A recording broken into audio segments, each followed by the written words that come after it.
자, 우리 송금과 송금 불산입. 자, 요쪽 주제들이 좀 뒤에 있는 것들도 몇 개 있어요. 그래서 한꺼번에 있으니까 그건 설명을 좀 자세하게 드리겠습니다. 자, 문제 1번 가보겠습니다. 법인세법상 손금에 관한 설명이다. 옳지 않은 것은 나와 있죠. 첫 번째, 잉여금 처분으로 인한 배당금 지급액은요, 송금 항목이 아니죠. 그래서 잉여금 처분은 배당 같은 것은 송금이 아니다. 맞는 질문이고요. 특수관계인에 대한 업무무관 가지금이 있어요.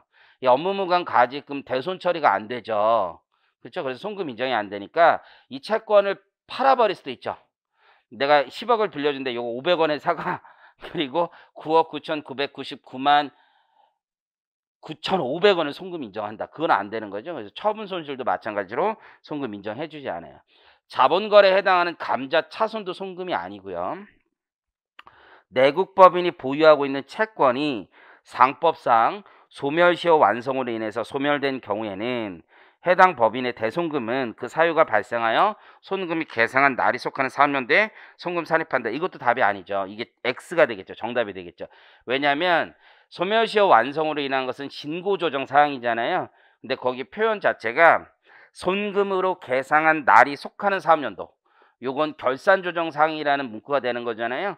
그래서 얘는 신고조정 사항이기 때문에 옳지 않은 질문. 정답은 4번입니다. 결산을 확정함에 있어서 이미 경과한 기간에 대응하는 지급이자. 자, 우리가 이자 수익은 미수이자는 원천 징수 대상인 미수이자는 입금 아니죠?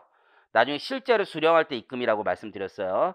하지만 지급이자는 원래는 실제 지급할 때 송금이지만 만약에 결산상 비용을 잡아놨다라고 하면 그때는 손금이 인정된다라고 말씀드렸죠. 그래서 정답 4번이고 5번도 맞는 지문이 되겠습니다. 그래서 이미 경과한 기간에 대응하는 지급이자를 손금으로 계상한 경우에는 그 계상한 사업연도 결산에 반영할 때 손금으로 인정이 됩니다. 자, 2번 가보겠습니다. 세무사 17년 문제. 법인세법은 손비에 관한 일반적인 기준으로서 그 법인의 사업과 관련하여 발생하거나 지출한 손실 또는 비용으로서 일반적으로 인정되거나 인정되는 키워드가 있죠. 통상적인 것이거나 수익과 직접 관련된 것으로 규정하고 있다. 맞는 지문이 되고요. 한명회사나 합자회사라는 데가 있어요.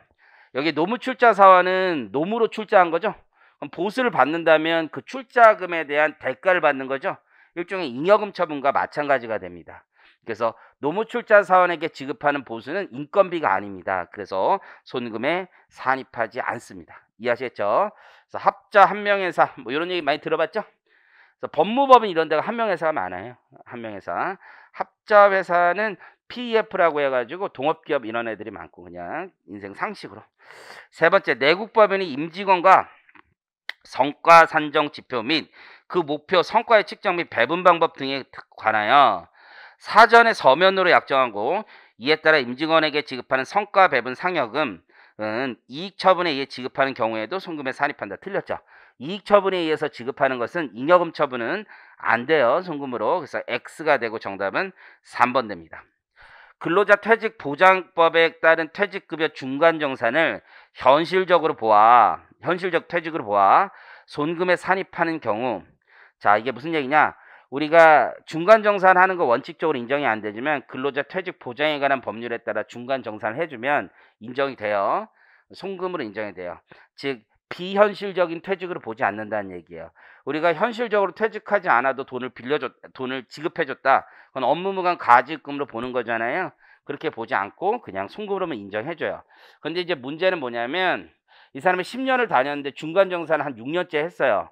그럼 뒷단에 있는 4년치의 퇴직금 중간정산 이후부터 돈을 줘야 되겠죠? 그래야지 진짜 퇴직금을 주는 게 되기 때문에. 그래서 뒤에 보면 중간정산 시점부터 새로 근무 연수를 기산하여 퇴직급여 계산하는 경우에 한정한다라고 되어 있죠. 그래서 맞는 지문이 되겠습니다. 부동산 임차인이 부담한 사실이 확인되는 전세금 및 임차 보증금에 대한 매입세액은 임차인의 손금으로 할 수 있다. 맞는 지문이 되는 거예요. 그래서 간주임대료는 부담한 자의 손금으로 인정되는 겁니다. 그래서 5번도 맞는 지문. 자, 3번 가보겠습니다. 회계사 18년이네요.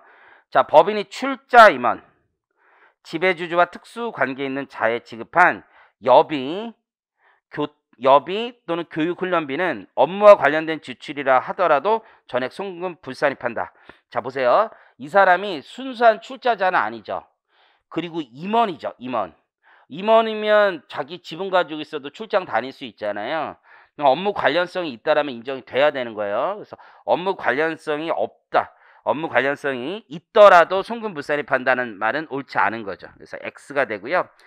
회수할 수 없는 부가가치세, 매출세액, 미수금은 부가가치세법에 따라 대손세액 공제 받은 것을 한정하여 송금으로 인정한다.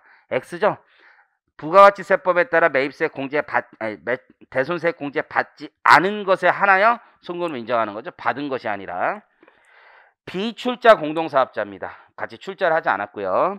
그러니까 지출한 공동 광고 선전비는 비출자 공동사업자의 약정에 따른 분담 비율과 매출액 중 해당 법인이 선택한 기준에 따라 분담하며 이를 초과하는 분담액은 손금에 산입하지 아니한다. 한번 볼게요. 비출자 공동사업자예요.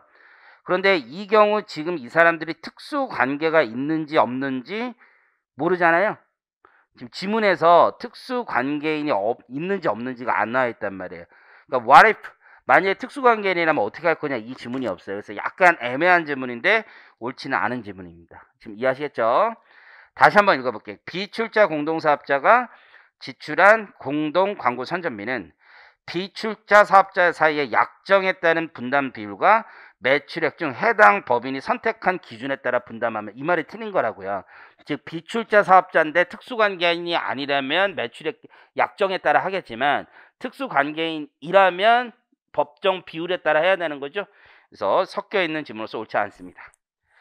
네 번째, 간이가세자로부터 부가가치세가 과세되는 재화를 공급받고 부가가치세법 제36조 1항 규정에 의한 영수증을 교부받은 거래분에 포함된 매입세액으로서 매입세액 공제 대상이 아닌 것은 손금 인정되죠. 사업자의 귀책사유가 있다고 보기 어려운 거죠. 거래 상대방이 간이가세자에 불과했으니까 귀책사유 없고 그와 관련 매입세액은 손금으로 인정해 줄 겁니다. 업무와 관련해서 발생했다 하더라도 교통사고 벌과금은 만약 이거 송금 인정해주면 기업 회사 차량들은 막 달리라는 얘기죠. 안 돼요. 그래서 송금 불산입됩니다. 징벌적이기 때문에. 자, 4번 가보겠습니다.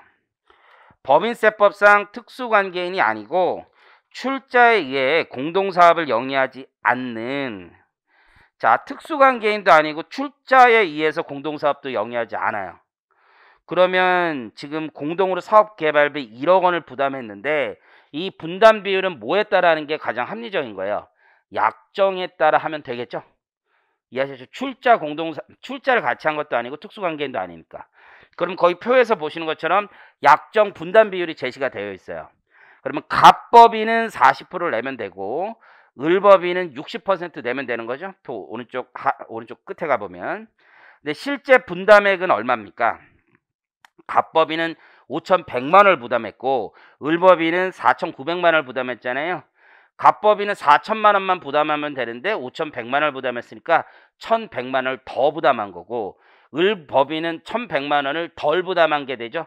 하지만 더 부담한 법인에 대해서는 손금 불산입하지만 덜 부담한 법인은 손금 추가로 인정하는 건 아니라고 말씀드렸어요. 그래서 정답은 2번이 됩니다. 그래서 갑법인만 송금 불산입 1,100만 원 하면 된다는 얘기입니다.